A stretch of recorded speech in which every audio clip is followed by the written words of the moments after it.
So, dito, umuuga na yung ngipin ni Mary. Kailangan ng matanggal kasi yung bagong kapalit, lumabas na. Matagal nang lumabas. Nasa likod lang. Hindi siya maka-forward kasi meron pang ngipin sa unahan. Ayun, nasa loob yung bagong kapalit na permanent. Kaya, so, magde-decide na kami na tanggalin yung nasa front para mag-forward yung nasa likod. Yan, kumuha na ako ng dental floss para ang nasa isip ko ipapaikot ko yung dental floss sa loob ay sa around the tooth. Ayaw niya. Natatakot siya.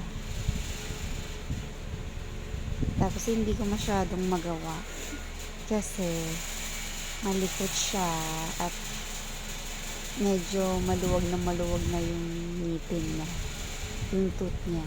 Parang kahit na hindi ka na gumamit ng dental floss, parang madali na lang siyang matanggal. Tsaka tapos madali na rin magdugo. Tetas mo yung laway pa niya. Kaya slippery siya, hindi ko masyadong maikot yung sinulid dun sa ngipin niya.